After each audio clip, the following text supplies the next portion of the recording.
Ooh, ooh, ooh. Check this out.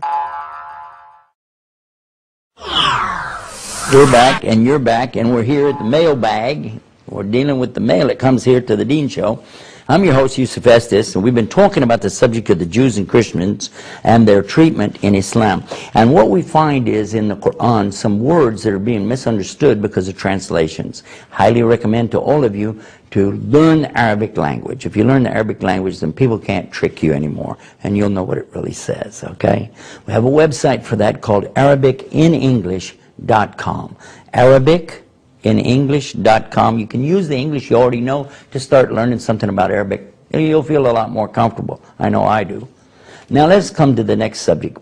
Somebody comes to us and they say, why does your book, meaning the Quran, why does your book say to kill all the Jews and Christians? Well, first of all, it doesn't say that. But still we reply back by saying, thank you for asking me about my religion. In Islam, we cannot lie. We have to tell the truth, and we have the proof to back up what we say. But sometimes people say things that are in the question is not true. So let's deal with this. What does it say in the Quran? Actually, we'll begin with the first instance of this in the Quran in chapter 2, called Surah Baqarah, the cow, verse 190, telling us about fighting. And it says, you fight them where they fight you. But if they stop, you stop. Because otherwise you become the transgressor. Verily, Allah does not love the transgressors. Next verse, and kill them wherever you find them, and turn them out from where they turned you out. But again, it's reminding you, you have to stop if they stop. Now, let's deal with a couple of words here. Actually, in Arabic, it really doesn't say fight, and it really doesn't say kill. You know, it does and it doesn't. Let me explain why. The word fight, sometimes translated as slay, slaughter, and things like this, doesn't really work. Let me explain why. The word in Arabic doesn't change. It's from the same root. It's qitl or qital. The first instance, it's talking about engaging in mortal combat. That's why it uses a form of this word. It's not fight like put up your dukes or martial arts or something like that. No, it's the kind of fighting that can result in death. It is combat. So use combat here and you'll see how it makes sense. Combat them if they combat you.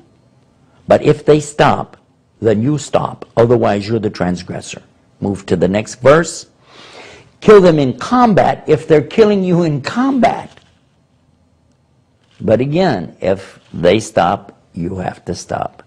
And it says to turn them out from where they turned you out. Now this is another key, because nowhere in here so far have we heard anything about Jews and Christians, because it wasn't talking about Jews and Christians. It was saying turn them out from where they turned you out. It was particularly talking about one instance that took place in the early days when the Muslims were literally thrown out of their own homes, off of their own land, away from their own property.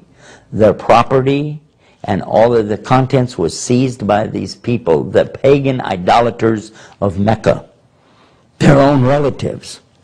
And their women were abused, raped, and they were killed and slaughtered, turned out into the desert, and left for over 2 years to die. If it weren't for the soft hearts of a few folks, they would have all died. They migrated then to Medina, a faraway city.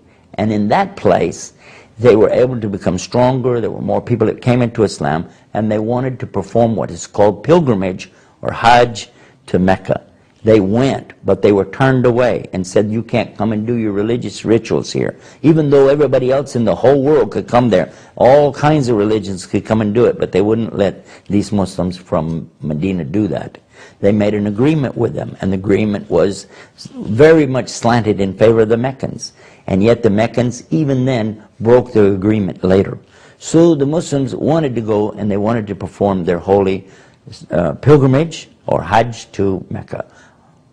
When they went, this time they were told by Allah in the Quran that if they engage in a fight against you, you can fight with them. Because one of the things about the pilgrimage they were worried about is, I can't fight, I'll be wearing 2 towels, and the rule is known that in the religions, all of the religions around there, when you're in the state of ihram, or the state of pilgrimage, you're not allowed to fight. So these guys can come chop your head off, you can't do anything about it.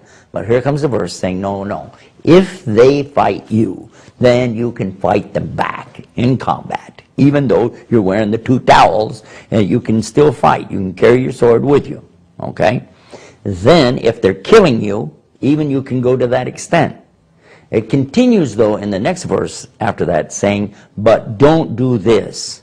Don't do this in the holy place, or the sanctuary, unless they're doing that to you there in the sanctuary. And again, you can defend yourself. And this is what it's talking about. It also uses a word in Arabic, which is fitna.